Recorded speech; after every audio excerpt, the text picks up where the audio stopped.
తెలంగాణ రాష్ట్ర రైతాంగానికి కూడా ఈ నూతన సంవత్సరంలో మంచి జరగాలని, ఈ ప్రభుత్వం వాళ్ళను అన్ని రకాలుగా ఆదుకోవాలని, వ్యవసాయం దండగ కాదు వ్యవసాయం పండుగ చెయ్యాలని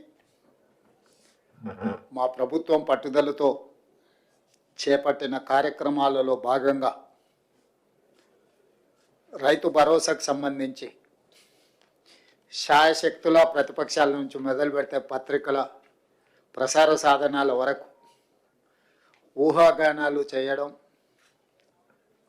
ఉన్నవి లేనివి ప్రభుత్వ నిర్ణయాలని మీకు మీరే ప్రకటించి రైతులలో గందరగోళాన్ని సృష్టిస్తున్నారు. కాబట్టి ఆ గందరగోళాన్ని దూరం చేస్తూ రైతులకు ఒక శుభవార్త వినిపించాలని ఈ మంత్రివర్గ సమావేశంలో సహచరులందరి సూచనల మేరకు ఈరోజు నిర్ణయం తీసుకోవడం జరిగింది. రైతు భరోసా కార్యక్రమంలో భాగంగా వ్యవసాయ యోగ్యమైన భూములన్నింటికి రైతు భరోసా పథకం కింద నిధులను ఇవ్వడం జరుగుతుంది.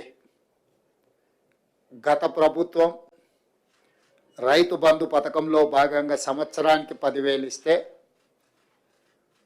మా ప్రభుత్వం ప్రజాపాలనలో రైతులందరికీ సంవత్సరానికి 12,000 రూపాయలు ఇవ్వాలని నిర్ణయం తీసుకున్నది.